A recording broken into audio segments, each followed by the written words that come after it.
안녕하세요. 저는 개인 사업을 운영하고 있는 40대 여성입니다. 지금에 이르기까지 스스로의 힘으로 사업을 일으키느라 산전수전 다 겪어가며 고생도 제법 했다고 생각했지만 감사하게도 그 덕에 지금은 안정적으로 사업을 운영하고 있어요.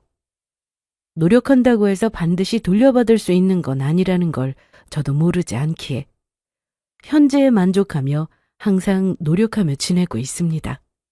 지금이야 나이도 어느 정도 먹었고 결혼도 해봐서 좀 덜하지만 30대까지만 하더라도 나이에 비해서 일찍 성공을 거둔 편인 제게 환심을 사려는 사람들이 적지 않았습니다. 이성은 말할 것도 없었고요. 제 입으로 말하기 부끄러운 말이지만 제 스스로 일군 것도 일군 것들이지만 저희 부모님께서도 사업으로 넉넉하신 분들이시거든요. 그런 부모님 덕분에 유복한 집안에서 배우고 싶은 공부 다 배우고 잘할 수 있었습니다.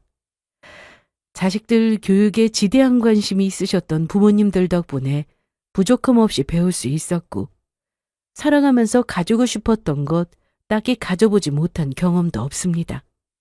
저 스스로도 성공한 여성 사업가로서 삶을 꾸려나가고 있었고 제 집안 배경도 넉넉한 편이다 보니 저라는 사람에 대해서 잘 모르더라 하더라도 제 덕, 제 집안 덕 보고 싶은 생각에 환심을 사려드는 남자가 없지 않았어요. 대뜸 처음 만나서는 첫눈에 반했다느니 저와 평생을 함께하고 싶다느니 먹히지도 않는 눈에 다 훤히 다 보이는 거짓말을 하면서 팔자 피고 싶어하는 남자가 적지 않았죠.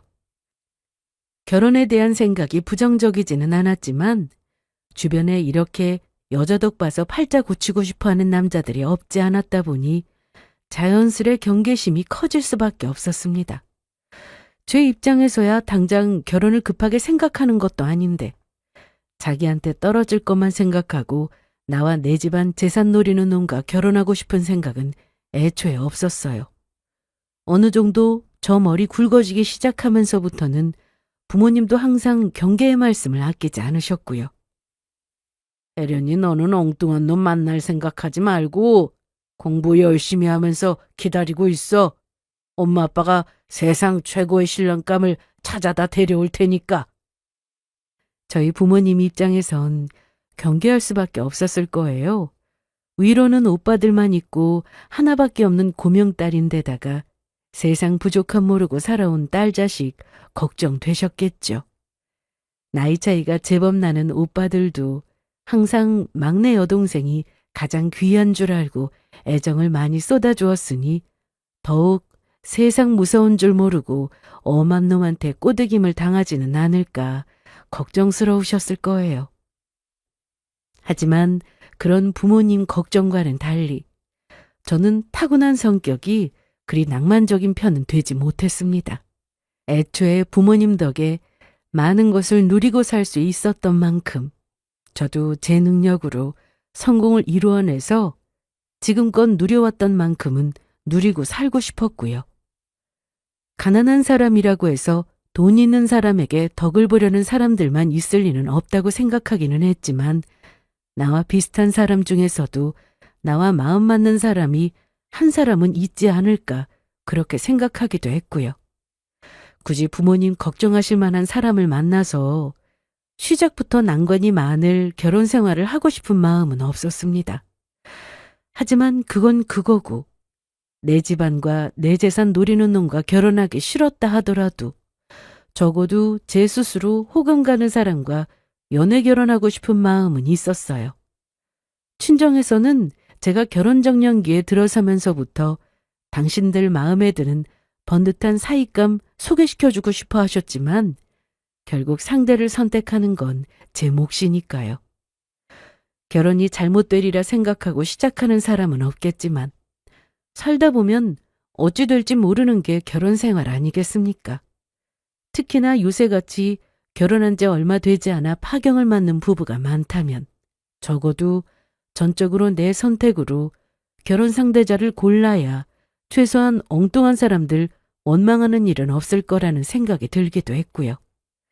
물론 부모님과 제가 원하는 조건 충족하면서 정서적인 기대치까지 채워줄 수 있는 상대 만나기가 쉽지는 않았습니다. 저도 저 나름대로 사업으로 일이 바쁜 사람이라 사람 만나는 데만 신경 쓸 수도 없었고요. 그리고 내 팔자에 그런 짝이 나타나지 않는다면 별 수 없는 일이지. 열일 다 제쳐두면서까지 결혼하겠다고 상대 찾아 나설 정도의 에너지를 소모할 정도도 아니었고요. 그렇게 몇 차례 스치듯 흘러가는 2년이 지나가고도 결혼까지 결심할 정도의 상대는 나타나지 않았습니다. 그러는 동안 제 나이가 30대 후반에 접어들고 있었고요. 세상에서 제일 귀한 딸내미 아무나 못 주겠다며 콧대 세우던 친정 부모님도 슬슬 딸내미가 결혼과 멀어지고 있는 것 같아서 걱정하시는 기색이셨지만 그렇다고 해서 부모님 걱정 덜어드리겠다고 아무나 붙잡고 급하게 결혼할 수도 없는 노릇이니까요.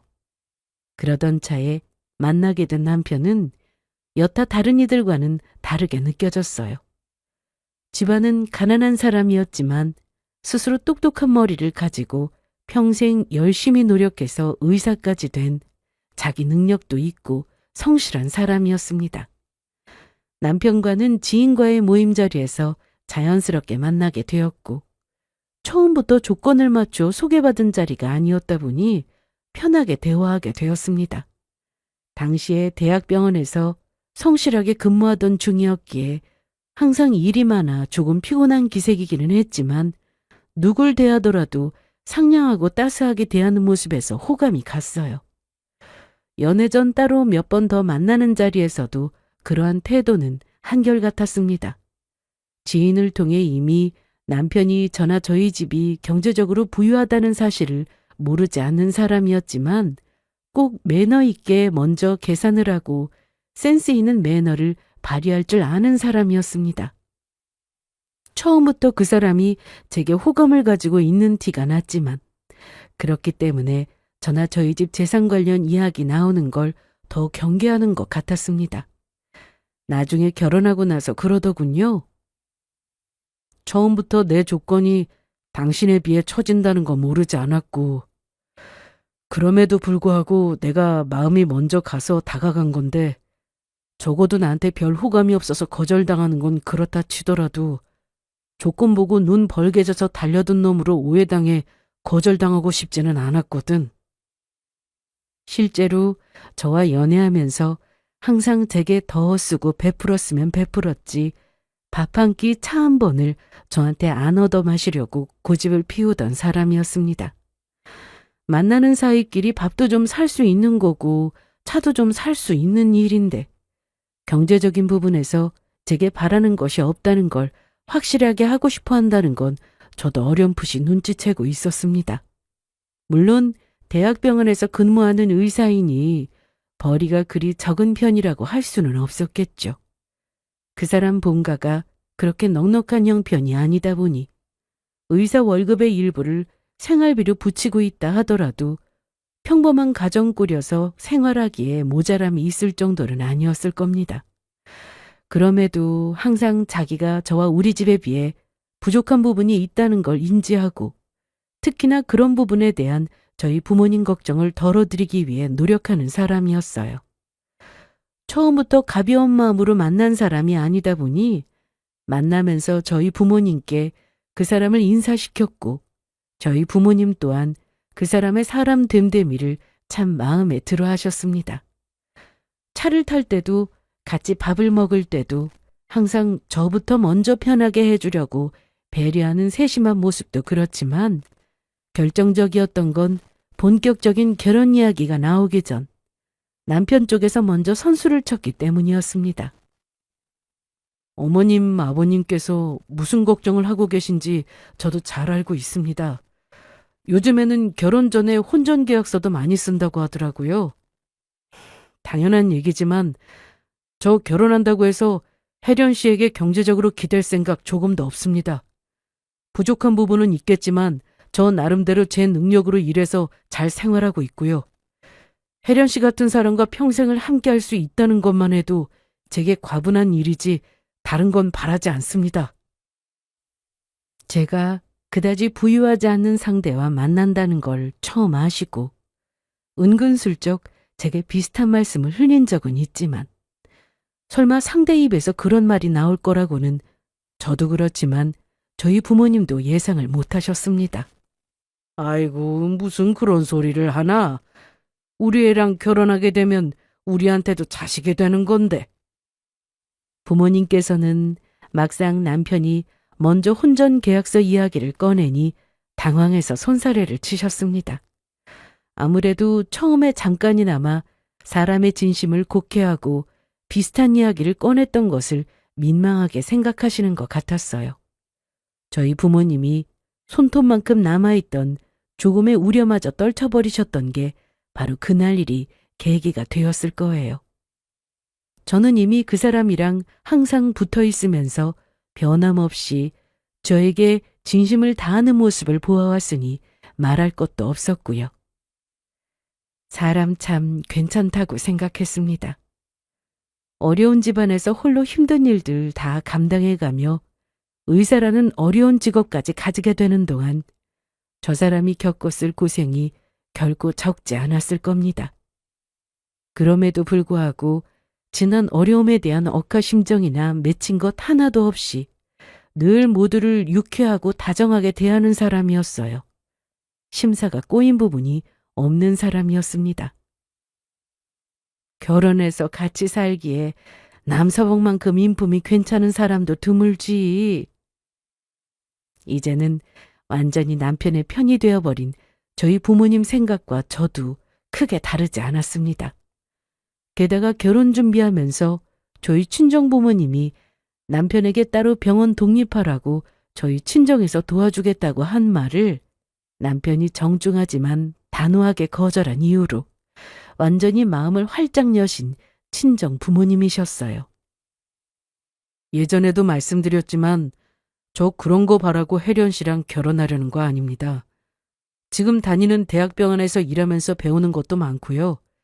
나중에 여건이 된다면 제 힘으로 독립했으면 했지 장인 장모님께 곤란할 만한 부탁해서 덕볼 생각은 정말로 없어요. 사실 대학병원에서 일하는 의료진이라는 게 결코 쉬운 일이 아니잖아요. 환자도 많고 휴일이나 쉬는 시간도 적고 그나마 급한 환자가 생기면 쉬다가도 자다가도 병원으로 뛰쳐나가야 하는 자리입니다. 항상 만성적인 피로에 시달리던 사람이다 보니 저 역시 걱정되는 마음을 저도 모르게 부모님께 흘리게 되었고 그 말을 듣고 우리 사이 고생 좀 덜 시키자며 병원 차려줄 생각까지 하셨던 거였어요. 평소 제가 짝으로 데려올 남자에 대한 경계심이 적지 않았던 친정 부모님 생각하면 정말 장족의 발전이었습니다. 비록 아쉬워하기는 했지만 다시 한번 남편의 확고한 뜻을 확인하게 된 친정 부모님께서는 올곧은 사위 맞이하게 된 뿌듯함에 마음을 놓으셨습니다. 그렇게 양가 축복 속에 결혼을 하게 되었고 저는 유부녀가 되었습니다.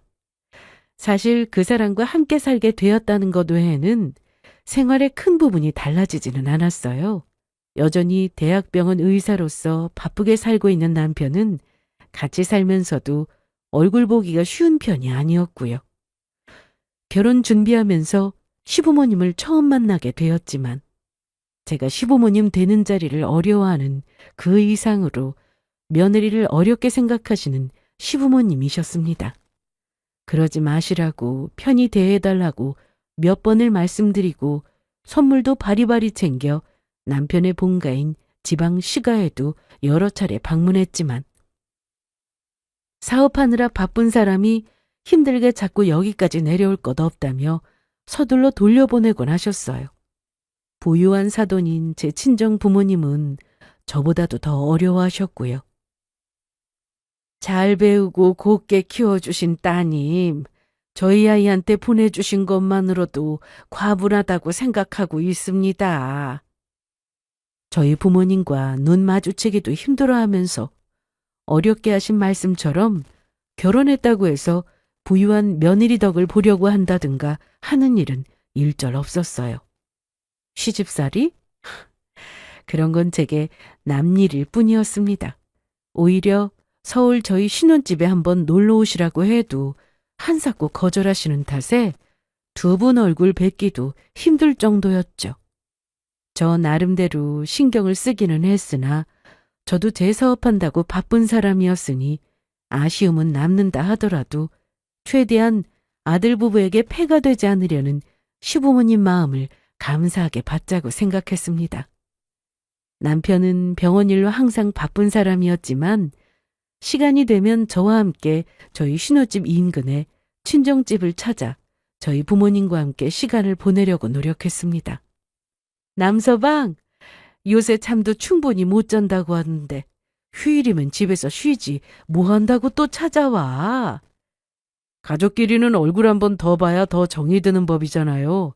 저도 장인 장모님께 예쁨 받고 싶어서 저 좋으라고 하는 거니까 자꾸 집에 가라고 하지 마시고 필요한 일 있으면 사위도 좀 부려먹고 그러세요. 서글서글하게 제 친정 부모님과 가까워지기 위해 마음을 쓰는 남편이 고마웠습니다. 하나뿐인 귀한 막내딸 데려간 집안의 유일한 사위는 제 친정 부모님께도 또 하나의 아들로 여겨질 만큼 소중한 존재가 되었고 저희 식구들 모두 남편을 의심의 여지 없이 가족으로 받아들였습니다. 그러던 남편이 결국 경무를 버티지 못하고 과로로 쓰러지는 일이 생기자 저희 친정 식구들 모두가 난리 났죠. 지방의 시부모님은 괜히 걱정시켜 먼 길 올라오게 만들지 말라며 남편이 입단속을 한 탓에 소식도 들어가지 않았고 그런 남편의 부모님 역할을 자처한 친정 부모님이셨습니다. 아무리 일이 중요하다고 해도 그렇지 사람이 이 지경이 될 때까지 버티면 어떡하나? 정말로 큰일 치렀으면 어쩔 뻔했어. 죄송해요. 제가 부족해서 이렇게 걱정까지 끼치고. 결혼 전에 개원 이야기를 꺼낼 때는 남편의 고집에 져주신 친정 부모님이셨지만 이번만큼은 통하지 않았습니다. 장인어른, 장모님, 저 이거 정말 못 봤습니다. 제가 이거 받고 무슨 낯으로 이 사람이랑 장모님을 뵙겠어요? 자네 좋으라고 하는 거 아닐세. 이러다 내 딸 과부 될까 싶어 하자는 거니까 자네도 이번에는 고집 꺾게. 황송함에 몸둘 바를 몰라 하는 남편을 저 역시 설득했습니다. 당신 아직도 우리 식구들을 그렇게 모르겠어? 우리 엄마 아빠나 오빠들이나 아무도 당신 우리 집 재산 노리는 사람이라고 생각 안 해. 재산 노리는 사람이었으면 애초에 도와주겠다는 거 다 뿌리치고 일하다 힘들어서 쓰러졌겠어? 아무리 그래도 그렇지 병원 개원하는데 돈이 한두 푼 드는 것도 아니고. 우리 엄마 아빠 당신들이 책임 못 지실 소리는 죽었다 깨어나도 안 하시는 분들이셔. 다 그럴만 하니까 하시는 거겠지. 하나 있는 사위가 얼마나 안쓰럽고 귀하셨으면 그런 말씀을 다 하셨겠어? 여보, 이번에는 당신이 고집 꺾고 우리 엄마 아빠 하자는 대로 하자. 응? 그러고도 거의 한 달 가까이 남편을 설득한 끝에 마지못해 승낙을 받을 수 있었습니다. 장인어른, 장모님, 정말 감사합니다. 제 주제에 절대로 혼자서 벌써 개원 못했을 텐데 평생 갚지 못할 은혜를 입었습니다. 가족끼리 은혜가 다 무슨 소리인가? 자네는 그동안 과로하느라 상했던 기운도 찾고 우리 딸내미랑 놀러도 좀 다니고 그저 두 사람 오붓하게 잘 살아주는 그것 말고 우리 바라는 거 아무것도 없네. 감사합니다, 장인어른, 장모님. 제가 정말 잘하겠습니다. 지금도 잘하는데 앞으로 뭘 얼마나 더 잘하려고 그래? 껄껄 웃으시는 친정아버지 앞에서 감사해서 눈물까지 글썽이는 남편이었습니다. 진심으로 뭐라도 하나 더 주고 싶어하는 저희 친정 부모님 마음을 고마워할 줄 알고 감동받을 줄 아는 그 사람이 좋았어요. 그렇게 남편은 저희 친정의 도움으로 드디어 개원을 하게 되었습니다. 당신 아니면 나 같은 사람한테 이런 호강이 어디 가당키나 했겠어? 그러니까 내가 잘해야지. 당신이나 처가 식구들한테나 내가 정말로 잘해야지. 스스로 뱉은 말처럼 원래도 저나 저희 친정 식구들한테 잘하던 그 사람은 개헌 이후부터는 더 신경을 쓰고 있다는 티가 날 정도로 모두에게 참 잘했습니다. 처음으로 병원을 개원해서 한동안 바빠지기는 했지만 어느 정도 자리가 잡히고 나니 대학병원 다닐 때보다야 훨씬 시간적인 여유가 났어요. 주말에는 저희 아빠 낚시 좋아하시는 걸 알고 좋은 장소 물색해서 함께 낚시도 다니고 저희 엄마 쇼핑하시는데 운전기사 노릇도 해드리고 저한테야 우리 마누라 항상 돈 버느라 볼이 홀쭉해졌다며 온갖 보양식 부지런히도 사다 나르는 사람이었습니다. 기집애, 진짜 복도 많아. 요즘 세상에 저런 남자가 어디 있니? 의사식이나 됐으면 쟤 잘난 줄 알아서 대접이나 받으려고 들지. 너희 남편처럼 떡하니 병원 차려다 줘도 당연한 줄 알고 받아먹는 놈들이 천지라더라. 사람 귀한 줄 아는 사람이 진짜 귀한 사람인 거야. 혜련이 너 진짜 시집 잘 갔어. 진짜 잘 갔어. 제 주위 지인들도 저한테 잘하는 남편을 당연히 좋아했습니다. 결혼 전에도 나름대로 잘 지내고 있는 저였지만 일한다고 바빠서 저 스스로를 돌보는데 다소 소홀한 편인 걸 그들도 잘 알고 있었거든요. 결혼하고 나서 마음도 편해지고 살도 조금 붓고 남편이랑 같이 살면서 제 신수가 훤해졌다며 좋은 사람 참 잘 만났다고 저희 부부 금수를 부러워할 정도였습니다. 결혼 생활에 불만이 있을 수가 없었어요. 한때는 나와 굳이 맞는 사람이 없다면 평생 혼자 사는 게 낫겠다고 생각하고 살았는데 결혼하고 나서는 집안일로는 웃을 일밖에 생기지 않았습니다. 저도 나름대로 시댁 식구들에게 잘하려고 노력을 했지만 남편이 저희 친정 식구들한테 하는 데에 비하면 한참 모자랄 지경이었어요. 저도 저지만 제가 사랑하는 저희 친정 식구들을 자기 식구들처럼 귀하게 여겨주는 사람 만난 걸 제 인생에서 가장 큰 복이라 여겼습니다. 정말이지 행복한 결혼 생활이었어요. 혜련아, 남서방 오늘도 병원에 있지? 엄마 오늘 근처에 볼 일 있는데 그럼 몰래 가서 놀래켜줘야겠다. 오랜만에 우리 사이랑 데이트도 하고 몸보신도 좀 시켜줘야지. 아우, 이제 딸내미보다 사위가 더 좋은가 보네. 그럼 딸내미보다 더 잘하는 사위인데 사위 사랑은 장모지? 남서방한테는 아무 얘기하지 마. 평소에도 식사 자리를 자주 가지는 친정 부모님과 남편이었습니다. 소녀처럼 사위 놀라게 해줄 생각에 신이 난 엄마 목소리를 듣고 저도 웃음이 났어요.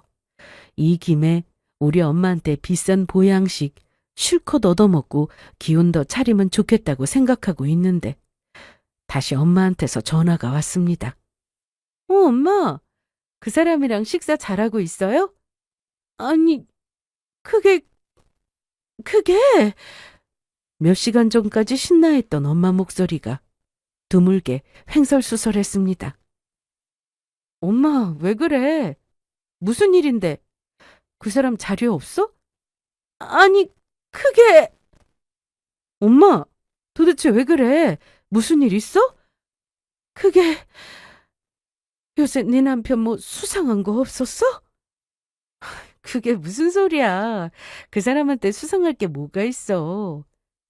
보아하니 제게 하고 싶은 말은 따로 있는데 차마 입 밖으로 내뱉지도 못하고 끙끙대고만 있는 엄마였어요. 그런 엄마 목소리를 듣는 저까지 불안해지기 시작했습니다. 엄마, 그냥 말해. 나 이제 진짜 겁나려고 그래. 혜련아. 아이고, 혜련아. 너, 네 남편 몰래 네 남편 차에 녹음기라도 설치해봐. 순간 이게 무슨 소리인가 싶었어요. 사위랑 점심 데이트하겠다고 신이 났던 양반이 갑자기 내 남편 차에 녹음기를 집어넣으라니 앞뒤가 맞지 않잖아요? 그러면서도 순간 불길한 생각이 들기 시작했습니다. 저희 엄마 성격에 허튼 소리 하실 분은 절대 아니셨어요. 뭔가 일이 나도 났는데 차마 저에게는 속 시원히 털어놓지도 않은 엄마에게 되묻기가 무서워질 지경이었습니다. 그날 하루가 어떻게 갔는지 모르겠어요. 남편이 평소보다 조금 늦게 퇴근을 해 들어왔습니다. 아무것도 모르는 척 남편을 캐보았습니다. 당신 오늘 무슨 일 있었어? 오늘 예전에 학회에서 만났던 의사 동료들이 자문을 구하길래 오후 진료 몇 개 취소하고 외부 일정이 있었지? 왜? 아니, 평소보다 좀 늦기도 하고 피곤해 보이길래 그랬지? 난 또 괜찮아. 나도 이제 나이 먹나 보지 뭐. 그렇게 대수롭지 않게 대답하고 들어가는 남편이었습니다. 평소와 다를 바가 없었어요. 밤이 깊어 남편이 잠이 들고 한참을 망설이던 제가 지하 주차장으로 내려왔습니다. 남편은 여느 때와 다름없이 다정했지만 낮에 어쩔 줄 몰라 하던 엄마의 음성이 머릿속에서 떠나가질 않았어요. 그러고도 한참을 서성이다. 몰래 나쁜 짓이라도 저지르는 것처럼 남편 차문을 열었습니다. 남편 차 블랙박스를 확인하기까지 또 한 번 망설임의 시간이 지났지만 결국 판도라의 상자를 열게 되었어요. 그런데 아무것도 없었습니다. 정말이지 아무것도 없었어요. 남편 차 블랙박스를 들여다보았을 때 주기적으로 영상을 지운 흔적이 남아있는 걸 보고 온몸에 피가 얼어붙는 듯한 기분이었습니다. 일상적인 영상이라도 하나 담겨 있어야 하는데 오늘도 삭제를 한 모양인지 기록에 뜨는 게 아무것도 없었거든요. 더더욱 기묘한 기분이 들었습니다. 이 사람이 주기적으로 블랙박스 영상을 지워야 할 이유가 뭐가 있을까? 일반적인 상황이라면 결혼한 아내가 남편을 의심할 정황은 단 하나뿐이겠죠. 하지만 머릿속에 그런 생각이 떠오르는 것만으로도 남편에게 죄를 짓는 기분이 들 정도였습니다. 평소 그 사람이 저나 제 가족들에게 한 걸 생각하면 말이죠. 하지만 저희 친정 엄마라고 그렇지 않았겠습니까? 의심이 더해질 수밖에 없었어요. 스스로 이런 짓을 벌이는 게 끔찍하게 느껴지면서도 엄마 말대로 운전석 아래 소형 녹음기를 숨기고 말았습니다. 그리고 또 겉으로 보기에는 평소와 다를 바 없이 평온한 나날이 흘러갔어요. 남편 차에 녹음기를 수거하러 가면서도 역시 처음 녹음기를 숨길 때처럼 심장이 조여오는 듯 했습니다. 저도 엄마도 모두 지나친 생각을 하고 있는 거라고 믿으며 한참의 망설임 끝에 녹음기를 재생했습니다. 그리고 기어이 듣게 되고야 만 거죠. 도저히 부정할 수 없는 남편의 부정을 말입니다. 자기야, 나 언제까지 기다려야 해? 이제 다 왔잖아. 조금만 더 기다리면 되는데 왜 자꾸 보채고 그래? 내가 그 여자랑 당신 같이 있는 거 보면서 얼마나 힘든 줄 알아? 자기는 내 남자인데 돈 좀 있다고 떳떳하게 그 여자가 자기 부인 행세하는 걸 보면서 내가 얼마나 마음이 아픈 줄 아냐고. 세상 가련한 사연 있는 여자라도 된 듯 비통하게 슬퍼하는 여자를 또 남편의 음성이 열심히 위로하고 달랬습니다. 그 피가 거꾸로 솟을 듯한 소리를 들으면서 저야말로 정말로 힘들어서 미쳐버릴 것 같았어요. 금방 이혼한다고 했잖아. 진짜 다 왔어. 우리 계획도 이제 다 준비됐잖아. 이제 그것만 터지면 이혼도 시간 문제라고. 나 몰래 내 눈을 피해 상간녀와 추잡한 만남을 이어온 것도 모자라 그 둘이서 내 이혼까지 공모하고 있었습니다. 여전히 블랙박스 영상은 철저하게 지워놓아 여자 얼굴을 확인할 수는 없었으나 저는 이미 확신하고 있었어요. 그 여자의 목소리가 제게 전혀 낯선 이의 목소리가 아니었으니까요. 의사 노릇이나 하고 살았지. 병원 경영 같은 문제에는 아는 것이 하나도 없다며 우리 장인어른 장모님이 어떻게 내어주신 병원인데 꼭 잘해보고 싶다며 아는 인맥 총동원해서 병원 경영 경력자를 추천받았다는 남편이었습니다. 남편이 자기 병원 직원들에게 잘하는 만큼 저 역시 내 남편 곁에서 힘이 되어 주었으면 하는 마음에 명절에 비싼 한우 선물도 안기고 틈틈이 백화점 상품권 등 남편 몰래 따로 선물도 챙겨주던 직원 중 하나였습니다. 그 중에서도 특히 남편의 병원 살림에 지대한 영향을 미치는 중책을 맡은 직원이어서 제가 더 신경을 써서 챙겼으니까요. 순간 남편 놈 병원 지하 주차장에서 내 어머니가 무슨 꼴을 목도하고 내게 전화를 걸었을지 차마 스스로도 믿지 못할 광경을 딸 자식에게 전하지 못하고 녹음기 이야기를 꺼냈을 때 우리 엄마가 얼마나 억장이 무너졌을지 그 생각을 하니 저 두 년놈들을 단박에 죽여버리고 싶었습니다.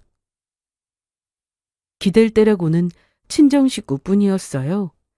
평생 내 곁을 든든하게 지켜줄 줄 알았던 놈은 내 앞에서 가면이나 쓰고 이혼할 기회나 노리는 개자식이라는 걸 알았는데 그럼 제가 어디로 갈 수 있었겠습니까? 아이고 내 새끼. 아이고 불쌍한 내 새끼. 이 쳐죽일 놈. 그렇게 앞에서 살살거리며 세상 더없이 사람 좋은 성인군자 행세를 하더니 감히 내 딸을 두고. 이미 친정 식구들이 모든 사실을 알고 있었습니다. 어머니도 혼자 안고 계시기에는 버거우셨겠죠. 그렇게 온 식구가 얼싸안고 속이 다 헐 때까지 울어제끼고 나니 곧 죽을 것 같은 마음도 조금은 비워졌어요. 그리고는 내 부모님 앞에서 단호하게 선언했습니다. 모르면 몰랐지. 엄마 아빠 저 저런 놈하고 못 살아요. 그럼 내 새끼가 뭐가 부족해서 저런 놈을? 걱정할 거 하나도 없어. 엄마 아빠가 있잖아. 뭐든 다 해줄 테니까 너 하고 싶은 대로 맺히는 거 없도록 하고 싶은 대로 다 해. 내가 이혼녀가 되어도 아무 상관없이 안아주겠다는 내 부모님이 저리 건재하신데 고작 저런 더러운 것들 때문에 주저앉을 생각 없었습니다. 그날 이후로도 저는 아무 일 없다는 듯 지냈습니다. 그 교활한 놈 역시 아무 일 없다는 듯 굴었고요. 하지만 그날부로 심부름센터를 고용해 남편 놈과 저 상간녀의 전 생애에 대한 모든 것을 먼 잔돌 남기지 않을 정도로 탈탈 털었습니다. 심부름센터는 센터대로 맡겨두고 저 역시 제 선에서 구할 수 있는 증거들을 모았죠. 남편 휴대폰이나 카드 내역 등 배우자로서 열람할 수 있는 모든 것을 다 열어보았습니다. 남편 병원에는 평소보다 더 자주 들렀습니다. 어머나 사모님, 그제도 저희 몸보심 시켜주신다고 무리하셨으면서. 제가 병원 생활 오래 했지만 우리 사모님 같은 분은 처음이에요. 매번 너무 감사해요, 사모님. 뭘요. 그이 병원에서 이렇게 힘써주시는 여러분들 생각하면 이걸로도 부족하죠. 항상 감사해요. 아무것도 모르는 남편에게 온 집안에서 병원이며 지원이며 아끼지 않는 양순하고 착한 아내로 소문이 자자하게 퍼지도록 보란듯이 더 열을 올리며 잘했습니다. 가뜩이나 꼴도 보기 싫은 상간남의 아내가 자자한 칭송 들어가며 매일같이 출근 도장을 찍으니 나름대로 표정 관리를 한다고 해도 썩어가는 상간녀 표정이 아주 볼만하더군요. 사모님 정말 대단하세요. 매번 감사해요. 이 정도야 저한테는 아무것도 아닌 수준인걸요. 내 남편 일에 내가 발벗고 나서지 않으면 누가 이렇게 해줄 수 있겠어요? 아무 눈치 없는 척 뼈 있는 말을 던지며 제 주제에 감히 넘보지도 못할 자리에 빛나고 있는 저를 보며 질투로 일그러지는 그 여자 표정을 눈에 담았습니다. 곧 저 위선과 가식도 벗겨질 거라고 생각하면 기대감으로 가슴이 두근거릴 정도였습니다. 그렇게 평화로운 나날이 보름쯤 지났을 때였을까. 병원 홈페이지에 신원미상의 누군가가 동영상 하나를 올렸습니다. 이게 어떻게 된 거야? 해당 동영상에는 얼굴이 적나라하게 드러난 두 남녀의 작당 모이가 고스란히 담겨 있었습니다. 동영상의 주인공이 처가덕 톡톡히 보고 사는 한 개인 병원 원장과 그 병원 여직원이라는 건 그들 얼굴을 아는 사람이라면 누구나 알아볼 수 있을 정도였죠. 그럼 그거 확실한 거지? 그렇다니까. 업소에서 돈 많은 여자 잘 후리기로 소문이 났대. 몇 번 자기 마누라 회사에 핑계 만들어서 보내고 차 앞에 서서 사진도 좀 찍히고 그러면 그 여자 상간녀로 소문나는 거야. 일도 아니지. 난 자기만 믿을게. 나한텐 자기밖에 없어. 얼른 그 여자랑 이혼해서 자기 호강시켜주고 싶다. 누가 봐도 불륜관계인 사이인 티가 나도록 진득하게 붙어 앉은 것들이 아무것도 모르고 있을 불쌍한 조강지처를 상간녀라고 누명까지 씌워 이혼할 작당을 꾸미고 있었습니다. 심지어 동영상은 거기에서 끝나지도 않았습니다. 저기, 저 여자 맞지? 유부남이랑 붙어먹은 거 온 세상 사람들 다 봤는데 낯짝도 두껍다? 네. 영상에는 그 두 상간남녀의 적나라한 불륜 동영상까지 담겨 있었습니다. 세상에 그들 단둘만 알고 있을 거라 생각한 미래를 위해 마련한 아지트에 설치된 카메라에 더러운 불륜의 정황이 숨김없이 찍히고 있을 줄 그것들이 어디 상상이나 했을까요? 당장의 병원이 쑥대밭이 되었습니다. 동영상 속 상간녀는 이미 온 세상 사람들 희롱의 대상이 되어 감히 낯짝도 쳐들지 못하고 있었어요. 금방이라도 쓰러질 듯 사색이 된 여자가 결국 멸시의 시선을 견디지 못하고 짐도 못 챙기고 뛰쳐나가려다 마침 딱 들어선 저를 보고 허옇게 질렸습니다. 그 벌레 같은 여자에게 남들은 보지 못하게 경멸의 시선을 쏘아주고는 이내 사람들에게 세상 큰 슬픔에 잠긴 초연한 얼굴을 보여주었어요. 어떡해. 사모님 괜찮으세요? 저는 괜찮... 중격에 휘청거리며 울컥하는 저를 보자마자 상간녀는 더더욱 때려 죽이려니 되어 있었습니다. 제 여자가 혼자서 비난의 시선을 다 맡고 있는데도 원장실에 처박혀 나올 생각도 하는 남편 놈은 비겁 그 자체였고요. 간절하게 원장실을 바라보던 상간녀가 결국 원망의 눈빛을 하고 도망치듯 병원을 떠났습니다. 그 길로 다시는 돌아오지 않았고요. 여보, 나는 당신을 믿었는데 우리 부모님이 당신을 딸인 나보다도 더 아끼셨는데 여보 왜 그랬어? 대체 왜 그랬어? 비련의 여주인공이 되어 열연을 펼친 저였습니다. 존경받던 병원 원장 선생님께서 한순간에 조강지처 집안을 뜯어먹은 걸로도 모자라 불쌍한 여자의 인생을 망치려고 한 악마 같은 놈으로 전락한 남편이었습니다. 세상 사람들 비난의 눈초리를 온몸으로 받으며 우는 아내를 내팽개치고 다시 제 방으로 쫓기듯 숨어버리는 놈이었습니다. 이래서 검은 머리 짐승은 거두는 게 아니라니까. 없는 놈 걷어서 병원까지 차려줬더니 바람난 것도 모자라 이혼하면서 한몫 거하게 챙기려고 본처 바람났다고 누명까지 씌우려고 했다며? 악기가 따로 없다 따로 없어.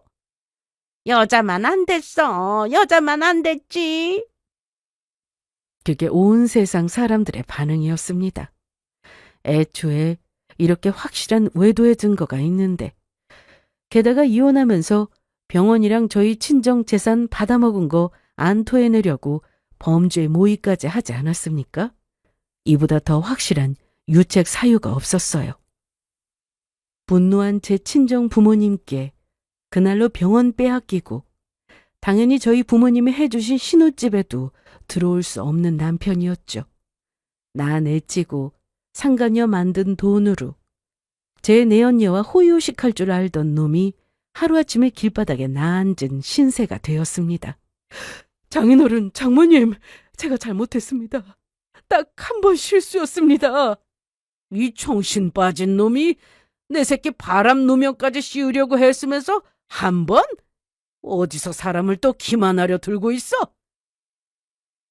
분노한 아버지가 인정사정 없이 놈 귀싸대기를 철썩철썩 내리치고 주둥이가 다 터져 피범벅이 되어서도 놈의 절규가 끊이지 않았습니다.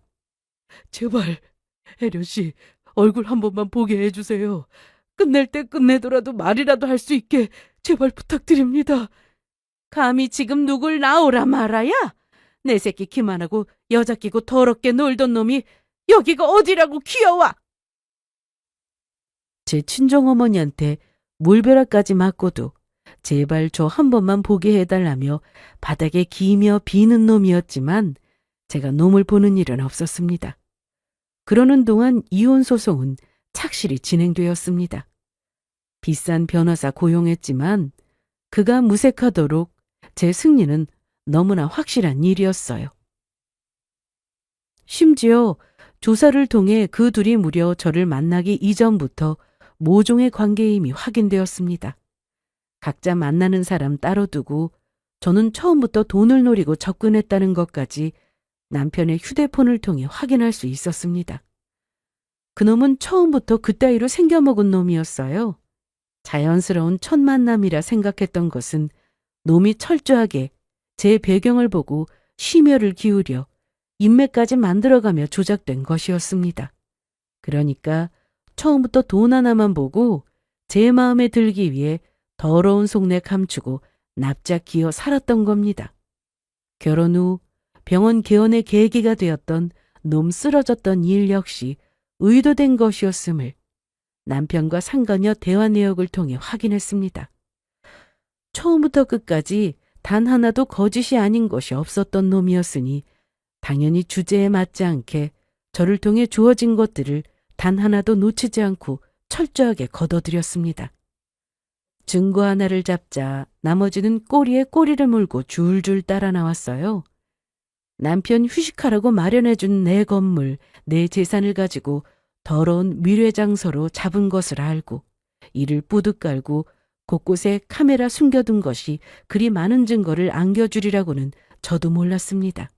내 재산, 제 부모 재산 처먹고 병원 안 토해내려고 지들끼리 신이 나서 사람 하나 죽이려 만들 계획 낄낄대며 공모하는 꼴도 담아내었고 남의 재산으로 이혼 후 지들끼리 결혼에 잘 처먹고 살 작정이라는 것도 스스로 실토하게 만들었죠.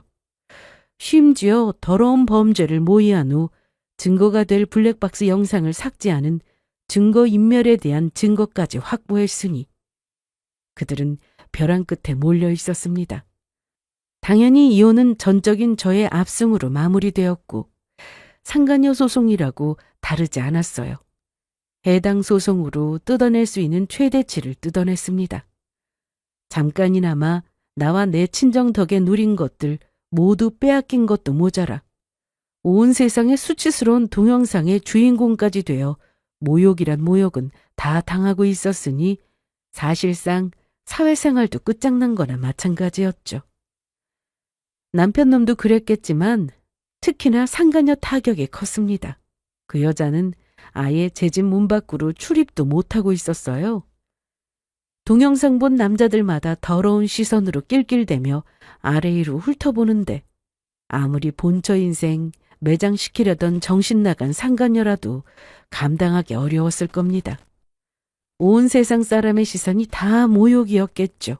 말 그대로 인생이 끝장났습니다.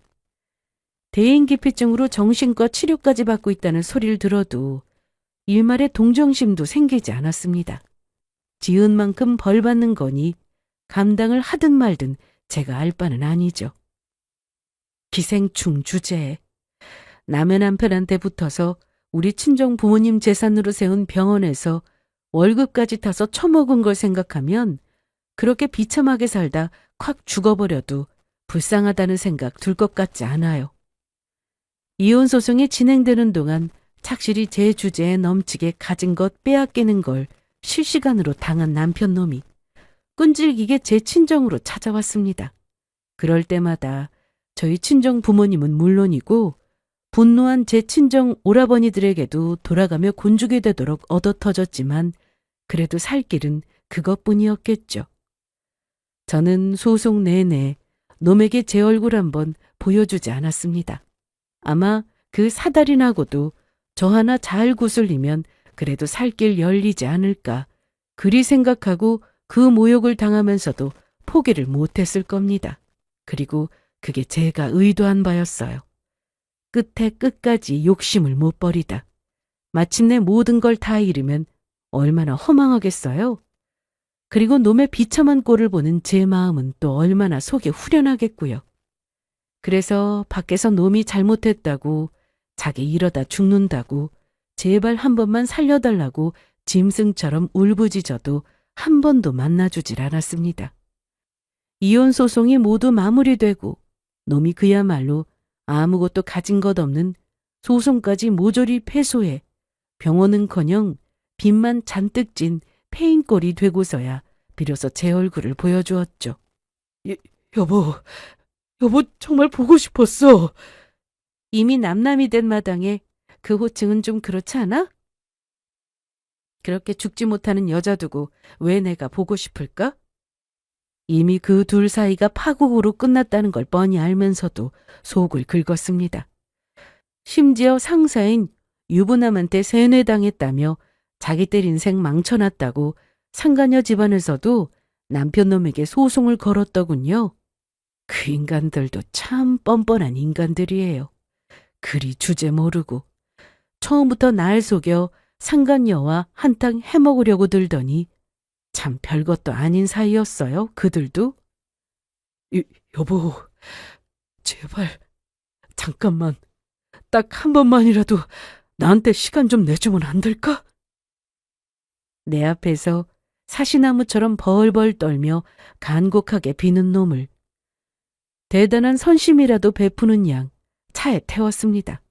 요새 술을 달고 산다더니 벌써 알코올 중독 증세라도 나타난 건지 손떨림이 멈추지 않은 꼴을 비웃도 쳐다봤더니 그게 수치스러운지 눈도 못 마주치는 놈이었습니다. 네 신세도 참 차량하게 됐다. 그러게 누가 그렇게 쓰레기처럼 살라고 시켰니? 여보, 내가 정말 죽을 죄를 지었어. 딱 한 번만 봐주면 내가 정말 당신 노예라도 될 테니까. 멍청하기는. 너 설마 아직도 눈치 못 챈 거야?